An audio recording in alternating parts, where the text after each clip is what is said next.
뜨거운 계절 여름이 가고 이제 서늘한 바람이 부는 가을이 왔습니다. 환경도 또 날씨도 서늘해진 것이 아니라 서늘한 바람으로 마음까지 서늘해지신 분들이 계시죠. 주보에도 나왔지만 결혼의 계절입니다. 자녀들이 아직 결혼을 하지 않는 부모의 마음 참 서늘할 것입니다. 또 내 짝은 어디 있는가 찾고 계신 분들도 마음이 참 서늘할 수도 있습니다. 부담이나 상처를 드리는 것이 아니라 함께 기도하자고 하는 겁니다. 이런 찬양이 있습니다. 이런 찬양 한번 들어보실까요? 하늘의 문을 여소서. 그럼에도 불구하고 익숙한 이 찬양을 불렀던 시와 그림이라는 팀이 15년 전에 내놓은 찬양입니다. 가사를 한번 다시 한번 읽어드리면 이렇습니다. 수많은 사람들 중에서 그대는 지금 어디 있나요? 나 오늘 또 그대를 위하여 주님께 기도를 한다오. 주님이 그대를 언제쯤 보내준다는 기약 없지만 나 오늘 또 그날을 위하여 이렇게 나를 갖고 간다오. 그대 내게 오시는 이 길은 내 기도로 밝혀드려요. 조금은 늦어져도 좋으니 서두르지 말고 오세요. 주님이 보내주시는 사람이 간절하지만 기다리는 마음이 느긋하고, 그래서 날마다 오히려 나를 갖고 가고 있다, 기도하고 있다라는 찬양입니다. 여러분, 이 찬양의 제목이 뭐죠? 오늘 설교의 제목과 같은 시나브로입니다. 시나브로 구두 이름이 아니죠. 모르는 사이에 조금씩 스며든다, 이런 뜻입니다. 세상에 되어가는 일이 시나브로가 참 많습니다. 특히 사랑이라는 것이 그런 것 같습니다. 이 찬양은 사람에 대한 노래인 것 같지만 아니죠. 주님에 대한 사랑, 주님께서 반드시 보내주실 것이다, 주님을 믿고 기다립니다 라는 찬양입니다. 그런데 이 시나브로라는 노래가 세상에도 있습니다. 여러분이 존경하시는 나훈아 선생님의 시나브로, 1부, 2부 때는 또 연령대가 있으니까 반응을 하시더니 3부는 반응이 없습니다. 제가 트로트를 한 곡 좀 뽑아볼까요? 그러면 안 되니까 이 나훈아의 시나브로의 가사를 좀 읽어드리겠습니다. 아, 사랑은 누가 이긴답니까? 아, 사랑을 누가 버린답니까? 불현듯이 왔다가 마음대로 가는 사람, 시나브로 왔다가 태풍처럼 가는 사랑, 아무래도 나는 또 사랑에 묶여버렸습니다. 역시 나훈아입니다. 그죠? 성도 여러분은 사랑을 어떻게 생각하십니까? 사랑이 어떻게 오지요? 주님에 대한 사랑, 그리고 사람에 대한 사랑을 노래하는 이 두 곡 모두 사랑은 어떻게 오느냐? 사랑은 시나브로 온다. 조금씩 알지 못하는 사이에 스며든다라고 말합니다. 그래서 사랑인지 아닌지 잘 모르고 사는 것이 인생인 것 같습니다.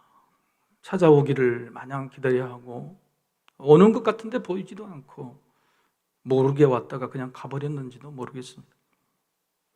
그런데 주님에 대한 이 찬양과 사람에 대한 사랑을 노래한 이 두 곡의 미묘한 작은 차이가 보입니다.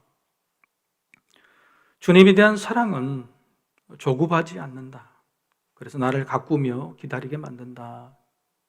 그런데 사람에 대한 사랑은 시나브로 왔다가 태풍처럼 가버리니 그 사랑에 갇히고 묶여버렸다, 그런 겁니다.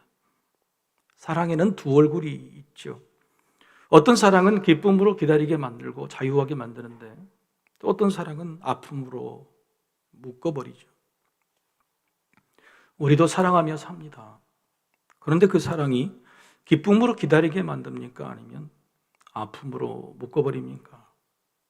시나브로 오는 사랑이 여러분을 기대하게 만듭니까? 아니면 아프게 만듭니까?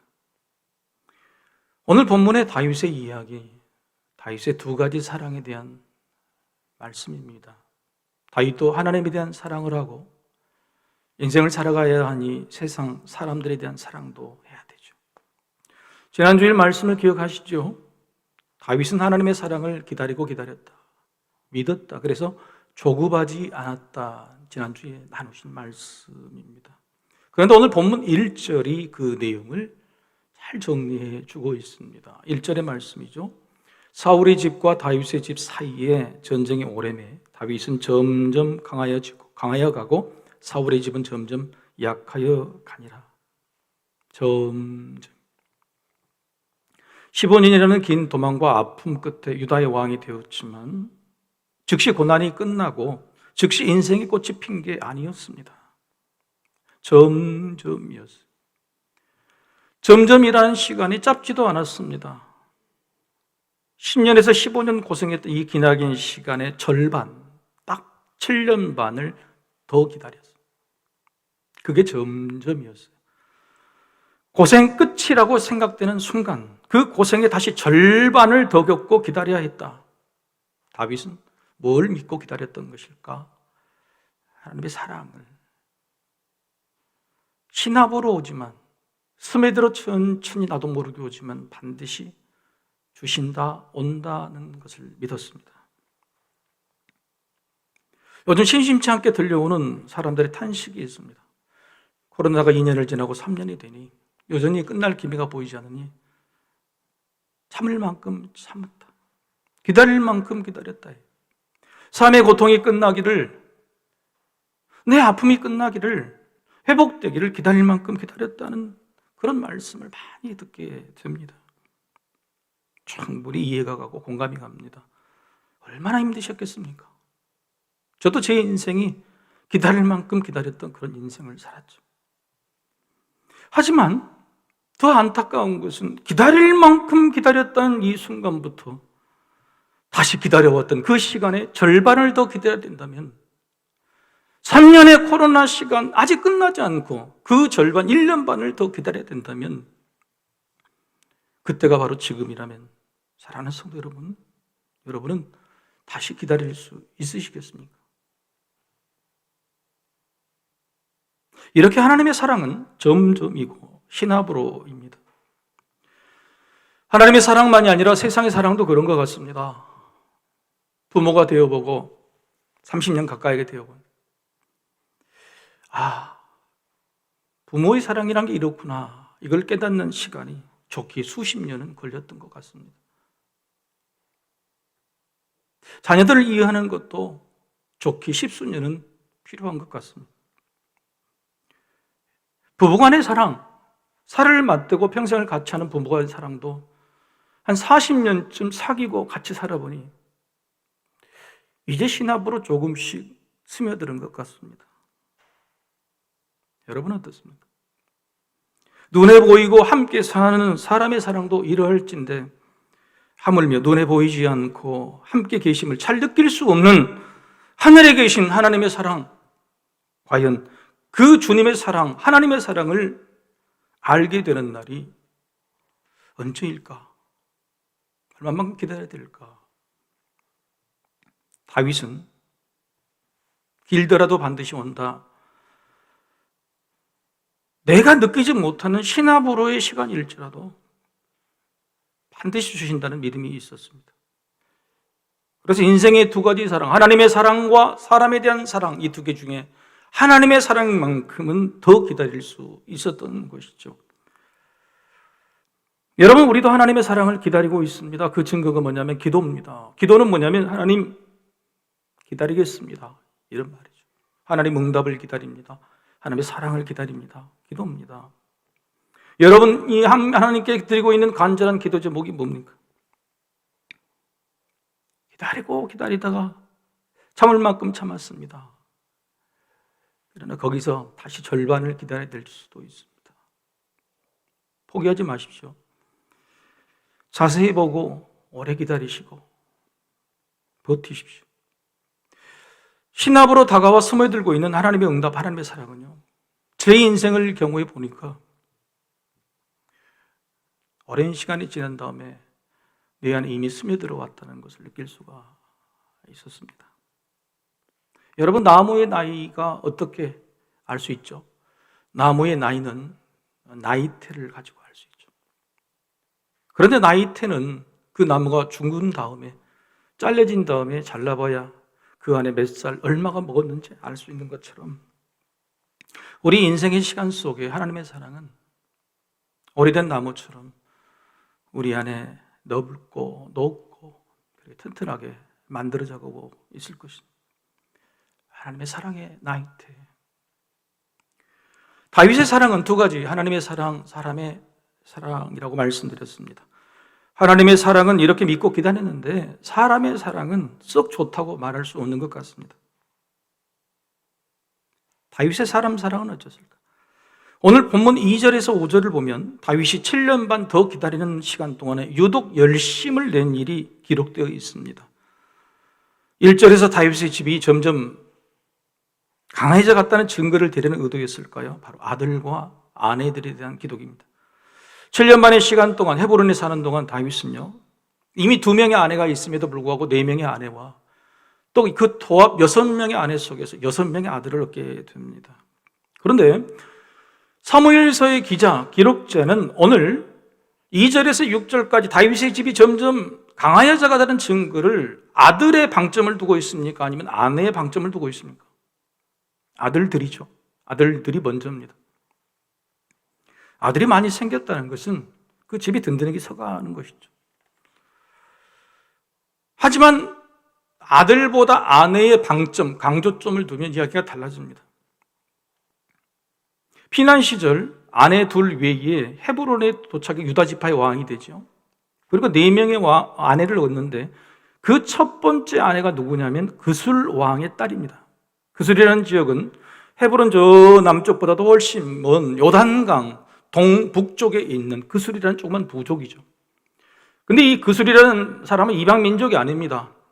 이스라엘 백성이 가나안 땅에 정착해서 가나안 원주민들을 몰아내게 될 때 몰아내지 못했던 민족입니다. 하나님의 말씀을 지키지 못했죠. 그 민족이 커진 거죠.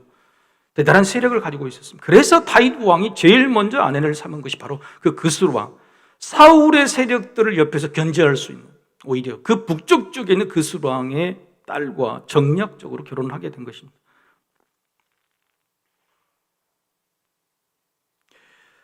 여러분, 다윗의 마음에는 아들이 중요했을까요? 아내가 중요했을까요? 여러분에게 묻겠습니다. 여러분, 자식이 중요합니까? 부부가 중요합니까? 대답들 못 하세요? 어리석은 질문입니까? 나이를 먹어갈수록 부부간이 별로 안 중요하더라고요. 자식이 모든 걸 바친 분이 있어요. 참 어리석은 것 같아요. 제 부모님을 보니까요, 나이 들어서 병들고 아플 때 내 옆에 지켜주는 것은 자식이 아니더라고요. 부부더라고요. 사무엘서는 아들들이 중요하다고 써져 있지만 실제적으로는 아내가, 남편이 중요하죠. 그런데 다윗은요, 그 아내마저도 사랑할 줄 모르는 사람이었어요. 그 증거가 있습니다. 이후에 이 본문 6절 이후에 무슨 사건이 기록이 되냐면 북쪽에 있던 사울의 집안에서 서로 반목 형상, 대립이 생깁니다. 실권자인 아브넬 군대 장관 그리고 허수아비 왕이었던 이스보셋 사이에 분쟁이 생기죠. 아브넬이 사울 왕, 그러니까 자기의 사촌의 아내 첩과, 그러니까 이스보셋 왕의 어머니 뻘된 사람과 통관을 합니다. 이것을 견디다 못한 이스보셋이 막 꾸중을 하죠. 아브넬이 자기가 잘못했다고 이 무릎을 굽혀야 될 텐데 그렇지 않고 오히려 이스보셋에게 저주를 합니다. 너는 망하게 될 것이다. 그때 아브넬이 그 이야기를 이후에 진짜로 남쪽 다윗에게 내려와서 다윗과 협상을 하죠. 다윗이 아브넬을 받아들입니다. 아브넬 받아들이면서 조건 하나를 거는데 그게 뭐냐면 사울 왕의 딸 미갈을 데려오라. 미갈이 누굽니까? 다윗 왕의 첫 번째 아내였죠. 그런데 다윗이 버려서 미갈은 다른 남자와 결혼해서 잘 살고 있는 것이죠. 본문 뒤에 그 기록을 읽어보면 아브넬이 바로 미갈을 찾아내서 그 남편과 떼어놓습니다. 근데 성경에 그대로 기록되어 있어요. 그 남편이 울려불며 동구밖까지 며칠 길을 쫓아왔더라. 다윗이 몰랐겠습니까? 알콩달콩 자기가 버린 아내가 오히려 잘 살고 있는 것을 억지로 쪼개내는 거예요. 사랑을 모르는 사람. 왜 데려왔겠어요?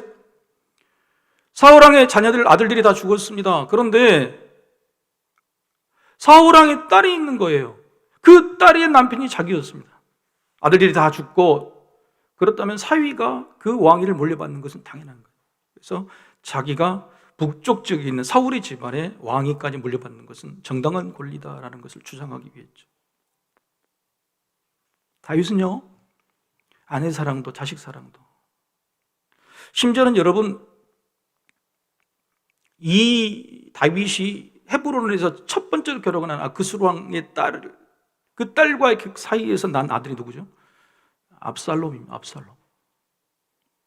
그 압살롬이 혼딸 아버지 다윗을 배반하여 반란을 일으키고 아버지의 가슴에 칼뿌리를 겨눴던 그 아들 아닙니까? 온 집안을 쑥대밭으로 만들었던 거예요. 다윗은 사람 중에 가장 대표적인 사랑, 부부 간에도 자식 간에도 모든 게 사랑이 아니라 계산이었습니다. 하지만 다윗은 항변할 겁니다. 그러면 내가 손 놓고 있어야 됩니까? 하나님이 기대하시고 하는 동안에 그냥 하늘을 바라보고 입만 벌리고 있어야 됩니까? 저도 노력했습니다. 제 하는 노력이 바로 이것입니다라고 할 수 있죠. 그러나 다윗이 한 노력이 진짜 노력이었을까? 기다리면서 여러분 무엇을 해야 될까요? 하나님이 해주시기를 믿고 기다린다면 우리는 뭘 해야 될까요? 시나브로라는 찬양의 가사처럼 기다리면서 자신을 가꾸어야 되는 겁니다. 자신을 가꾸는 거예요. 자신을 가꾼다, 자신을 만들어 간다는 거예요. 뭔가를 쌓아두는 것이 아니라 자기 스스로를 만들어 가야 되는 거예요. 여러분 오늘 본문 1절에 놀라운 사실이 숨어 있어요. 다윗이 이처럼 열심히 노력을 했습니다. 그런데 다시 노력을 했는데 다윗의 그 노력이 어떤 노력인지 1절을 다시 한번 보실까요? 자세히 보십시오. 화면을 보고. 사울의 집과 다윗의 집 사이에 전쟁이 오래매 다윗은, 여러분 다윗의 집입니까? 다윗입니까? 그 다음에는 다윗이에요. 다윗은 점점 강하여 가고 그 다음엔 또 뭐죠? 사울의 집은 점점 약하여 가니라. 그리고 이 말씀이 이렇게 돼야 됩니다. 다윗의 집과 사울의 집이 전쟁이 오랜데 다윗의 집은 점점 강하여 가고 사울의 집은 점점 약하여 가니라 그래야 되는데 말씀에 다윗이 집이 아니라 다윗이죠. 그러니까 다윗만 강해져 갔지 다윗의 집은 강해져 간 게 아닙니다. 다윗이 했던 노력은 오히려 자기 자신은 하나님이 시나브로 사랑으로 강해졌는지 모르지만 다윗이 노력으로 만들어간 다윗의 집은 그의 아내나 그의 자식들로 인하여 쑥대밭이 되고 가는, 점점 약해져 가는 그런 상황이에요. 그래서 성서 이 기자는 다윗의 집이라고 말하지 않고 다윗이라고 기록하고 있는 거예요. 다윗이 헛된 노력을 했습니다. 기다리면서 우리는 가꾸고 만들어가요. 자, 세상에서 우리가 인생을 준비하면서 가꾸고 만들어간, 스스로를 만들어간, 준비하는 것이 뭘까요? 대부분 배우고 익히는 암, 공부라고 이야기합니다. 그래서 이런 말을 인용하시는 분 많이 들어봤죠. 중국의 고사성어죠. 중국의 오생야 유예 하지만 이지야 무예다. 이게 무슨 말이냐면 사람의 생, 나의 생은 끝이 있다. 그러나 배움의 지식에는 끝이 없다. 그러니 끝없이 배우고 익혀야 된다. 이게 자기를 가꾸고 만들어가는 것이다. 그런데 이 말은 전혀 틀린 말입니다. 심지어는 이 말만 가지고 TV에서 강의까지 하시는 분을 봤는데 여러분은 이 말은요 공자간 말도 아니고 장자간 말이에요. 근데 장자는 여기에서 멈춘 게 아니었어요. 이 뒤에 말을 문맥을 다시 붙였습니다. 그 말이 뭐냐면 이유예 하면 수무예 하고 결국은 태이라. 이게 무슨 뜻입니까? 그러나 한계가 있는 삶으로 한계가 없는 삶을 쫓아가는 것은 너무 지치고 위태한 일이다. 전혀 반대의 뜻이에요. 죽을 때까지 알아가라. 죽을 때까지 알려고 지식을 쌓아가는 것이 아닙니다. 그 일은 너무너무 지치고 힘든 일이다. 위태한 일이라는 겁니다. 지식은 끝이 없는데 사람의 삶은 한계가 있기 때문에. 장자는요, 인생이란 알미 아니다. 그럼 뭐야? 사랑이라고 말합니다. 사랑이라. 알미 설령 필요할지라도 그 알은 채우는 것이 아니라 비우는 것이라고 이렇게 말했습니다. 비운다는 게 뭘까요? 그게 사랑입니다. 사람도 자연도 어려움도 아픔도 그것을 내가 사랑해낸다, 사랑한다는 것은 그것들을 비워내는 거예요. 정리하자면 암이라는 것은 사랑에 대해서 아는 거예요. 세상에 수많은 지식이 있지만 그 지식으로 자기 잘났다고 이야기하지만 그 지식에는 한계가 있어요. 진짜로 알아야 될 지식은 뭐냐면 사랑이에요. 근데 그 사랑은, 사랑이라는 알은 채우는 암이 아니라 비우는 암이다. 예수님의 말씀과 너무 같습니다. 예수님의 말씀과 너무 같다. 다윗은요, 하나님에 대한 사랑은 참 잘 알았습니다. 그런데 사람의 사랑에 대해서는 전혀 모르는 인생이었어요. 인생 전체 죽을 때까지 사람에 대한 사랑 자체를 거의 모르고 살았어요. 요나단에 대한 친구의 사랑과 한 번 잠깐 있었을 뿐. 왜요? 다윗은요, 그래서 다 채워나갔습니다. 비운 적이 없어요. 계속적으로 채워나갔어요. 사랑을 모르니까. 아내도 채우고 아들도 채우고 군비도 채우고. 여러분, 다윗이 왜 이런 잘못을 했을까요? 하나님의 마음에 합하고 성경에서 이스라엘 역사에서 가장 훌륭한 믿음을 가져갔다는 다윗이 하나님의 사랑에는 성공했지만 왜 인생에서 너무 중요한 사람의 사랑에 대해서, 가족의 사랑에 대해서는 왜 실패했을까? 그 이유는 하나님에 대한 사랑과 사람에 대한 사랑을 다르다. 하나님의 사랑은 그냥 그 사랑이고 사람의 사랑은 따로야, 별개야 라고 구별했기 때문입니다. 치명적인 실수였어요. 하나님을 사랑하는 것은 사랑하는 거예요. 그래서 기도하고 말씀을 따르지만 사람 사랑을 하나님 사랑에서 뚝 떼어냈어요. 그리고 자기 생각대로 비우는 것이 아니라 채워나갔죠. 여러분, 이 두 가지 사랑은 구별할 수 없고 떼어낼 수 없습니다. 특별히 다윗에게서도 다윗이 한 일이 이게 떼어낼 수 없음을 하나님께서 증명해 주셨어요. 구체적인 증거 자료를 찾아보자면 하나님께서 가나안 땅에 정착해서 모세를 통해 말씀을 주시죠. 신명기. 그리고 무려 300년 후에 너희들이 왕을 세우게 될 것이다. 하나님을 버리고 왕을 세우게 될 때에 그 세워진 왕은 이렇게 해야 된다고 말씀으로 미리 정해 주셨어요. 신명기 17장 16절에서 17절의 말씀 제가 읽겠습니다. 그는 병마를 많이 두지 말 것이요 병마를 많이 얻으려고 그 백성을 애굽으로 돌아가게 하지 말 것이니 이는 여호와께서 너희에게 이르시기를 너희가 이후에는 그 길로 다시 돌아가지 말 것이라 하셨음이며 그에게 아내를 많이 두어 그의 마음이 미혹되게 하지 말 것이며 자기를 위하여 은금을 많이 쌓지 말 것이니라. 하나님은 수백 년 후에 왕이 이런 실수를 할 줄 알았어요. 다윗을 두고 사울을 두고 염두에 둔 말씀인가 봐요. 이 말씀은 뭐냐? 비우라는 겁니다. 병마, 분비력도 비우라. 내가 채워줄 것이다. 은금도 쌓지 말고 비우라. 아내 가족도 쌓지 말고 비우라.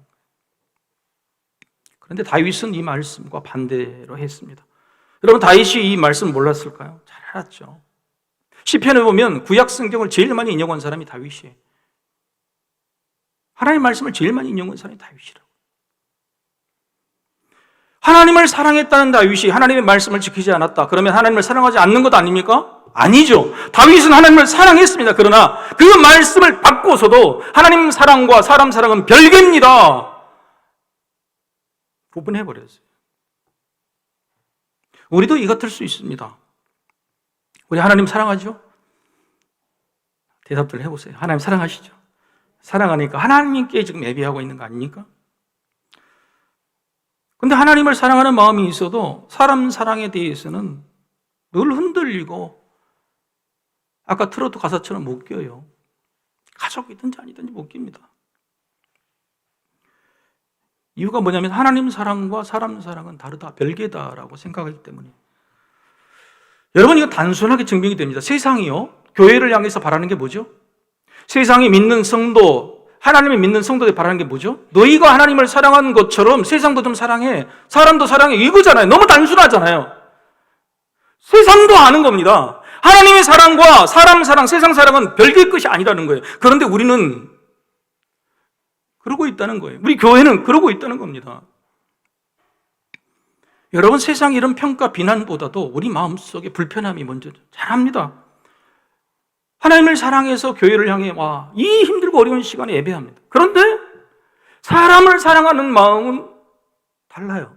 여전히 미워하는 사람 용서하지 못해요. 교회에 와도 미워하는 사람이 보여요. 그러면 어찌 마음이 편안하겠으며 하나님께 드려지는 예배가 되겠습니까? 예수님도 마음이 불편하면 화해하고 용서하고 다 풀 와서 예배하라. 여러분, 하나님의 사랑이 출중한 사람, 인정받은 다윗마저도 사람 사랑이 이렇게 어려웠어요. 그런데 만약 하나님 사랑도 없는 사람이 하는 사람 사랑은 어쩔까요? 그래서 오늘 6절 이후 7절부터는 바로 하나님 사랑도 없는 사울의 집안, 북쪽에 있는 사울의 집안이 어떻게 사람을 사랑하는지에 대해서 보여줍니다. 아까 제가 말씀했죠.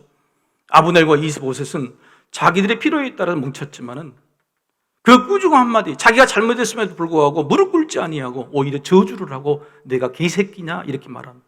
내가 개두머리냐, 나를 개 취급하냐 이렇게 말해요.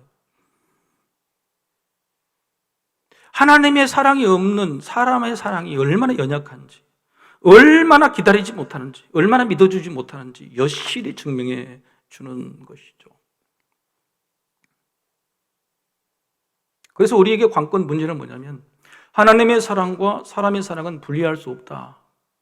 나는 하나님을 사랑하는 건 맞아요. 사람 사랑 어려워요. 그러면 내가 믿는, 내가 가지고 있는 하나님에 대한 사랑으로 내 옆에 있는 사람을 어떻게 사랑할 수 있을까요? 그게 관건이죠. 그게 문제죠. 여러분, 할 수 있을까요? 하나님의 사랑으로 사람을 사랑할 수 있을까요? 있습니다. 사랑해야 될 이유는 여러분 잘 아실 겁니다. 하나님은 이스라엘 백성들을 내 아들 내 딸이라고 말했죠. 그런데 내 아들 내 딸이 하나님을 버리고 우상을 섬길 때마다 회초리를 채찍을 들었습니다. 그 회초리와 채찍이 뭐였냐면 이방 민족이었어요. 블레셋이었고 아말렉이었고 아수리였고 바벨론이었고. 그런데 여러분요, 재미있는 것은 그 이스라엘 민족을 회초리를 때리게 동원됐던 이방 민족들이 하나님의 자녀인 하나님의 아들, 딸을 미워하고 학대하고 조롱할 때에 하나님은 그들을 진멸하셨어요.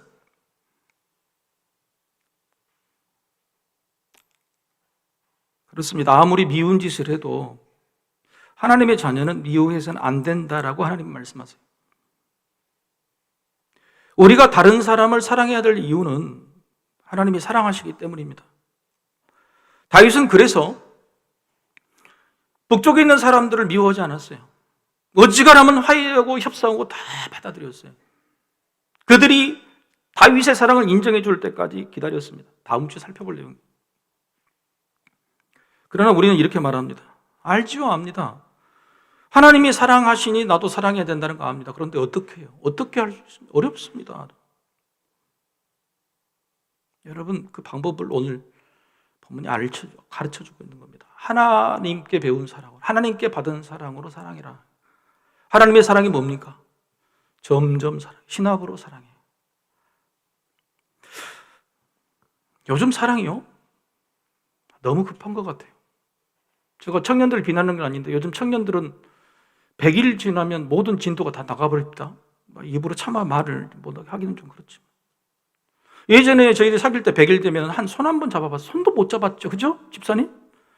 아닌가요? 진도 나갔나요? 저는 손도 못 잡았고 얼굴도 제대로 못 잡았어요. 근데 지금은 100일 되면은 진도가 다 나가버려요. 너무 빨라요. 그냥 너무 빨리 식습니다. 너무 빨리 헤어져요.